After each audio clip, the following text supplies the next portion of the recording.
I want to challenge something that I think everybody has been told, but almost nobody really questioned it. And it's something that we heard a lot growing up, and it's that time heals all wounds. We usually say it to people who got heartbroken. We usually say it to people who are grieving. We say it to ourselves when we don't really know what else to do, to just give it time so that it will get better. And I'm not saying that that's completely wrong, but I feel that sometimes that leaves you feeling a bit stuck because it just keeps you waiting and waiting and waiting. And sometimes you could just be waiting, and it could be months and years, and you're in the same emotional state you first felt like when you had that heartbreak or when you had that loss. And it's like you don't understand why, because that's what you've been told it would help, right? And you may have given it time and you still don't feel okay. And here's what nobody told you. Time doesn't heal you. What actually heals you is what you do with that time. And specifically, it's showing your nervous system something new. Like the idea that time heals everything on its own is what feels a bit incomplete. The thing about your nervous system is that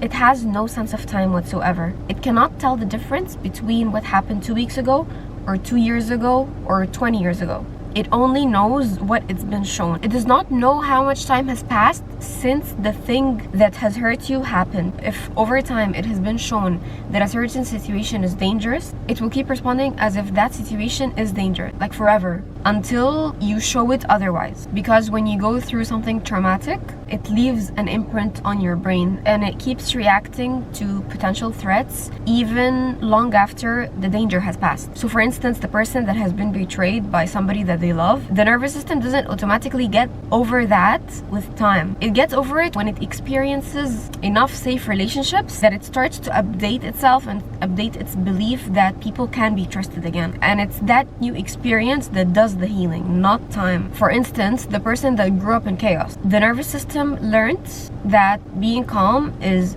suspicious, like it's scanning for danger and waiting for the next, catastrophe to unfold. That peace means something bad is about to happen. And time alone will not fix that. What fixes it is repeatedly experiencing calm without having anything bad to happen over and over again till it rewires itself, till it finally accepts the new belief and adapts to it as its new reality. That safe is actually safe. Now I want to talk about neuroplasticity, where basically the brain can physically reorganize itself, building new pathways, rewiring itself in response to experience. And that's at any age, not just in childhood. Your brain never stops developing. A lot of people believe that your brain stopped developing or basically was fixed after a certain age. Neuroplasticity is basically like creating habits. To rewire from trauma, you repeat the behaviors and the experiences that you want to keep. And basically you stop repeating the ones that reinforce the old wiring or the old belief. And what this means for healing is enormous, because for instance, if you have developed an anxious attachment style in childhood that you thought that love felt unpredictable, that can change. The hypervigilance that you develop because you grew up in a house where you always had to be ready for something, that can change. Where your body tenses up in conflict because conflict meant danger,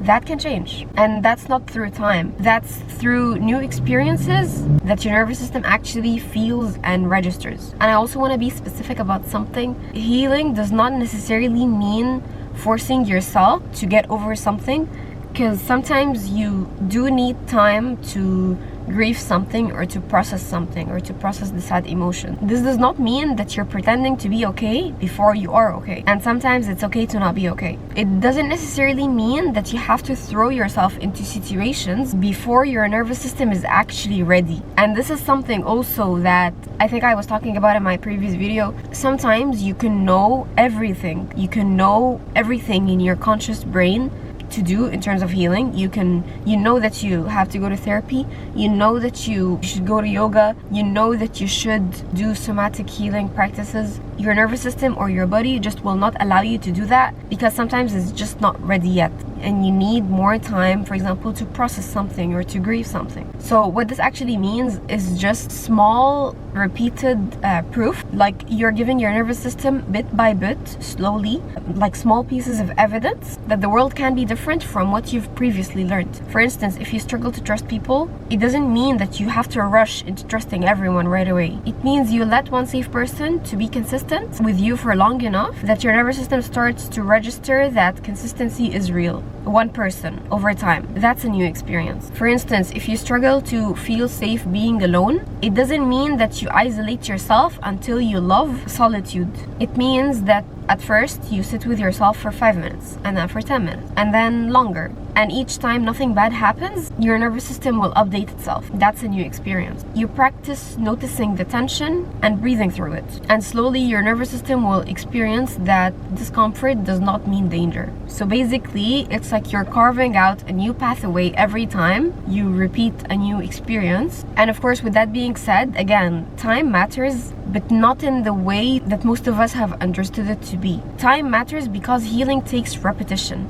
and repetition takes time. And you cannot show your nervous system one new experience and that's it. You need many of them, and many will take time. But time in itself, without new experiences, that's when that concept feels incomplete and doesn't really change your emotional state. Two people can go through heartbreak at the same time. One of them spends the next year or two actively building new experiences. For example, going to therapy, experiencing safe friendships, having solo adventures. And the other person waiting and isolating, preventing themselves and avoiding having new experiences, ruminating, staying in the same old pattern. And yes, those two people have had time, but it's what you choose to do with your time. Same amount of time, but completely two nervous systems by the end of it. So this is the takeaway from this. Stop waiting to feel better. Stop counting the days where you feel that you're not healed yet, because nobody is gonna come to save you, and time itself is not gonna come save you. You have to fill the time with something, and you have to put in the effort to actually rewire your nervous system. Your nervous system is basically in control of your entire life. With one new experience, with one simple moment that you feel safe again, one interaction that you let someone be kind to you without having to push them away. Each one is a small piece of evidence or proof that the world is not what it was when you got hurt. If you feel like nothing is changing in your life, it's because you need to rewire your old beliefs and your old patterns. And I say this with someone that spent a long time waiting for things to get better and waiting for my life change for the better, but that was never gonna happen before I shifted something inside of here first, before the outside. Your external life will never change until you change something inside first, and this is mentioned in the Quran as well. You need to shift and you need to change something on the inside in your belief system in order for you to start attracting different. You need to stop treating healing as something that will happen on its own. It's something that you need to actively build. Maybe placing yourself in those experiences that will change a belief that you have.